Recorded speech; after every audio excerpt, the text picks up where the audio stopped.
নমস্কার বন্ধুরা, আজকের কাহিনী একজন জাপানি সিরিয়াল কিলার এবং রেপিস্টকে নিয়ে।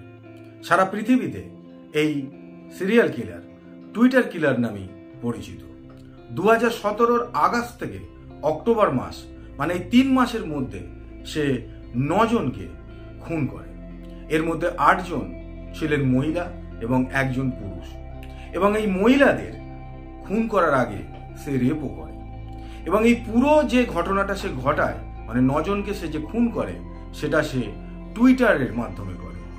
কিভাবে টুইটারকে হাতিয়ার বানিয়ে সেই 9টি খুন করে, সেই নিয়ে আজকের কাহিনী। 2017 আগস্ট মাসে জাপানের জামা নামে একটি জায়গা থেকে একটি মেয়ে নিখোঁজ হয়। নর্মালি নিখোঁজ হলে পরেতে পুলিশে কমপ্লেন গেলে পুলিশ প্রথমেই যেটা সন্দেহ করে সেটা হচ্ছে সে সুইসাইড করেছে। তার কারণ জাপানিদের মধ্যে এই সুইসাইড প্রবণতা কিন্তু একটা থাকে, কারণ ভীষণভাবে এরা সেন্সিটিভ হয়। 100 জনের মধ্যে মোটামুটিভাবে 20 থেকে 30% মানুষ সুইসাইড করে। কিন্তু এই মেয়েটির ভাই কোনোভাবেই এটা বিশ্বাস করতে চায় না যে তার বোন সুইসাইড করেছে।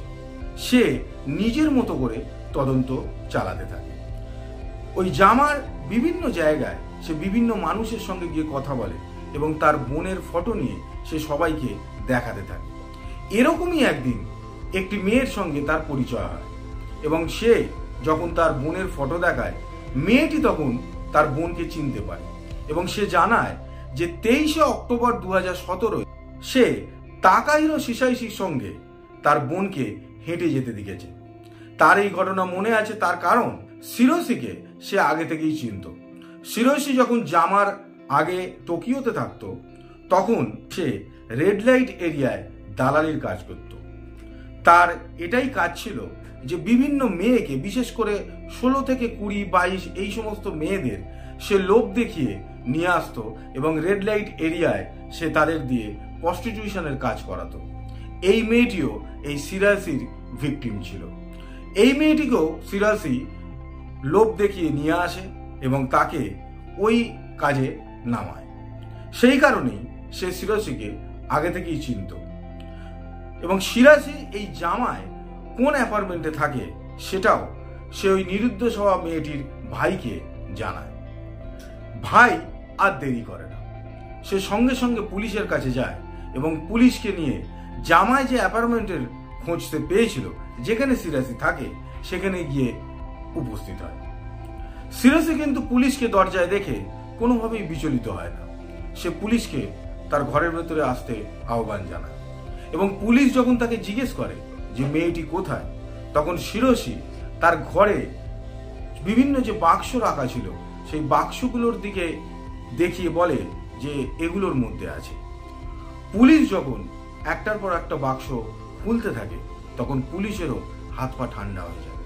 তার কারণ পুলিশ এই বাক্সগুলোর মধ্যে দেখতে পায় যে মানুষের অঙ্গ প্রত্যঙ্গ, মেনলি মাথা, হাত এবং পা, এগুলো রয়েছে।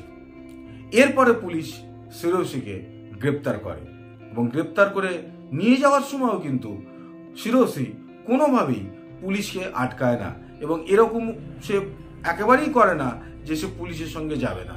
সে খুব নর্মালভাবেই পুলিশের সঙ্গে যায়। পুলিশের কাছে জবানবন্দিতে সে জানায় যে সে কি কারণে এই কাজগুলো করেছে এবং কিভাবে সে টুইটারকে হাতিয়ার করে একের পর এক খুন করে। শিরোশি জানায় 9 অক্টোবর 1990-তে জাপানের টোকিওতে তার জন্ম এবং যেরকমভাবে আমি আগেই বলেছিলাম যে জাপানের মানুষরা কিন্তু যতই অর্থনৈতিকভাবে, টেকনোলজির দিক থেকে উন্নত হোক না কেন, তাদের একটা সমস্যা এটাই যে একাকিত্ব। কারণ সেখানে কারুর সঙ্গে কারুর কোনো রকম সম্পর্ক সেইভাবে গড়িয়ে ওঠে না, কারণ যে যার মতো সে তার লাইফ লিড করতে থাকে। সেরকমভাবে শিরাশিও ছোট থেকে একা বড় হতে থাকে এবং এই বড় হতে হতে তার গেমিংয়ের নেশা শুরু হয়। গেম থেকে সে বিভিন্ন রকম ভুলভাল কাজকর্মের সঙ্গে জড়িয়ে পড়ে। তার এই কারণেই টাকার অনেক দরকার পড়ে। টাকার রোজগারের জন্য সেই জাপানের যে প্রসিদ্ধ রেড লাইট এরিয়া কাবুচিকো, এইখানে সে দালালির কাজ করা শুরু করে। দালালির কাজ করতে করতেও সে একটা সময় গিয়ে ফার্স্টেডেড হয়ে পড়ে এবং সে এমনিতেই সেক্স অ্যাডিক্ট ছিল। সেই কারণেই সে একটা সময় এসে ফার্স্ট্রেটেড হয়ে যায়। এরপরে একটা সময় এসে সে এতটাই ফার্স্ট্রেশনের মধ্যে চলে যায় যে যখন আগস্ট মাসে সে তার টুইটার অ্যাকাউন্ট খোলে, তার আগে সে তার বাবাকে জানায়ও যে তার জীবনের আর কোনো দাম নেই, সে এই পৃথিবীতে আর থাকতে চায় না। এরপরে আগস্ট মাসে সে টুইটারে একটা অ্যাকাউন্ট খোলে হ্যাঙ্গিং প্রো নাম দিয়ে, এবং প্রথম যে সে টুইটটা করে তার টুইটার অ্যাকাউন্ট থেকে সেটা ছিল যে এই পৃথিবীতে আমার আর থেকে কোনো কাজ নেই, আমি সব কিছু ভুলে যেতে চাই, আমি পালাতে চাই এখান থেকে। এই টুইটটা করার পর কয়েকজন এই টুইটের এগেইনস্টে রিপ্লাই করে। এইখান থেকেই শিরোসির মাথায় একটা বুদ্ধি আসে যে যারা এই সুইসাইড প্রবণতা আছে তাদেরকে যদি সে ইনভলভ করতে পারে নিজের সঙ্গে, সেখান দিয়ে তার যে সেক্স অ্যাডিকশন আছে সেটারও লাভ আসবে, এবং সঙ্গে সঙ্গে সে তাদেরকে আত্মহত্যা করতে প্ররোচনা দেবে এবং তাদেরকে আত্মহত্যা করাবে। এইভাবেই সে একের পর একজনকে তাদেরকে কন্ট্যাক্ট করে, তাকে যারা টুইটারে রিপ্লাই করেছিল, এবং কন্ট্যাক্ট করার পর তাদেরকে বলে যে তাদের মতো সেও আত্মহত্যা করতে চায়, তারা যদি তার কাছে আসে, অর্থাৎ শিরোসির কাছে আসে, সেও তাদের সঙ্গে একসাথে আত্মহত্যা করে। এইভাবে একজন একজন করে শিরোসি কন্ট্যাক্ট করে এবং তাদেরকে নিজের বাড়িতে ডেকে পাঠায়, তারপর তাদেরকে রেপ করে এবং মার্ডার করে। মার্ডার করার পর এদের প্রত্যেকেরই মাথা, হাত এবং পা সে কেটে এই বাক্সের মধ্যে ভরে রাখে এবং বাকি শরীরের অংশটা সে গিয়ে গার্বেজে ফেলে দিয়ে আসে। এরপরে আর পুলিশের সেরমভাবে কিছু করারই থাকে না, তার কারণ শিরোসি নিজেই নিজের দোষ স্বীকার করে নেয়। 15ই নভেম্বর 2020-তে শিরোসির ফাঁসির সাজা হয়। এরপর জানুয়ারি 2021-এ তাকে ফাঁসিতে ঝুলিয়ে দেওয়া হয়।